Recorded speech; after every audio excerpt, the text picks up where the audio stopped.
সকালবেলা মজা করে ডাল রান্না করলাম যে দুপুরবেলা পেট ভরে এই ডাল দিয়ে কয়টা ভাত খাবো। ওরে বাপ রে বাপ, এখন ডাল বের করে দেখতেছি ডালের মধ্যে সর্বনাশ বার হয়েছে। চলেন যাই, ডালের মধ্যে কিভাবে সর্বনাশ বার হয়েছে আপনাদেরকে একটু দেখাই। এই যে দেখেন আমার রান্না করা ডাল, আর এই উপর দিয়ে দেখতেছেন এইগুলো হচ্ছে সর্বনাশ। মানুষ কতটা চরম অবক্ষয়ের দিকে গেলে মানুষ এত বড় মানুষের ক্ষতির চেষ্টা করতে পারে। যাই হোক, আমি আপনাদেরকে একটু ক্লিয়ার করে বলতেছি। সকালবেলা তেল ছিল না ঘরে, আমি আবার দোকান থেকে এক বাচ্চাকে দিয়ে তেল আনাইছি। বাচ্চা পাইছে, আর বাচ্চা মানুষের কাছে তেল দিছে হচ্ছে এই যে ভেজাল তেল। তেলটা যখন বাজার থেকে এনে আমার কাছে দিল, ঠিক তখন কিন্তু আমি বুঝতে পারি নাই যে এই তেলে ভেজাল আছে।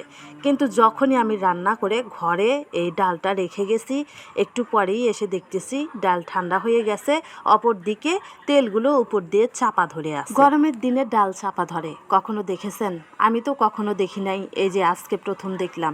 যাই হোক, আজকে যদি বাচ্চাটা দোকানে না যেত তাহলে তো জানতামই না যে ওই দোকানদার এরকম ভেজাল তেল বিক্রি করে। বর্তমানে মানুষ এই খাদ্যের পণ্যের মধ্যে এত পরিমাণে ভেজাল মিশাইতেছে যে এইসব খাইয়া মানুষ বিভিন্ন রোগে আক্রান্ত হইয়া পড়তেছে। মানুষ নিজেদের স্বাস্থ্যের কথা চিন্তা করতেছে না। একজন ভাবতেছে আমি তো তেলের মধ্যে ভেজাল দিলাম এবং এই তেল বেশি দামে বিক্রি করলাম, আমি তো অনেক লাভবান আর ধনী হয়ে যাচ্ছি। সে হয়তো জানতেছেও না তাকেও হয়তো অন্য কেউ অন্য কোনো খাবারের মধ্যে ভেজাল মিশিয়ে খাওয়াচ্ছে, যা তার শরীরের জন্য অনেক ক্ষতিকর। যাই হোক, ডাল এরকম দেখে আমি আর বেশি দেরি করলাম না, তাড়াতাড়ি দোকানদারের কাছে গেলাম সেই বাচ্চাটাকে নিয়ে কোন দোকান থেকে তেল এনেছে। পরে সেখানে গিয়ে দেখি এক বুড়ি দাদি সেই দোকানে বসে আছে।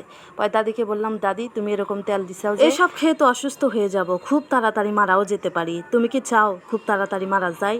এরকমটা কেন করলা?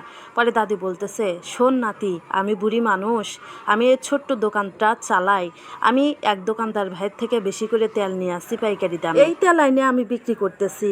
ওই দোকানদার তো আমার থেকে একবারে ভালো তেলের দাম নিছে, তাও আমাকে ভেজাল পণ্য দিছে। আমি তো চোখে দেখি না বাবা, আমি এখন কি করব? আমার সব তেলই তো তাহলে ও ভেজাল তেল দিছে। মানুষ এত নিকৃষ্ট কিভাবে হইল? আমার মতো বুড়ি মানুষকে এইভাবে ঠকাইলো। দেখেন তালি কথা, একজনের কাছে গেলে আরেকজনের দোষ, কিভাবে আপনারা আসল আসামি ধরবেন? যাই হোক, কিছুই বলার নেই, যেহেতু বুড়ি মানুষ চোখে দেখে না, অন্যতন্য মানুষ হলে কিছু বলা যাইতো। যাই হোক, এই যে ডালটা আমি এই যে গ্যাসে দিয়ে একটু গরম করতেছি, দেখেন এখন কিন্তু তেলটা গলে গেছে। আপনারা একটু বলে দিন তো এই ডালটা কি খাওয়া উচিত কি উচিত না? যদি উচিত হয় আপনারা যদি বলেন তাহলে খাবো, নইলে খাবো না। সবাই ভালো থাকবেন।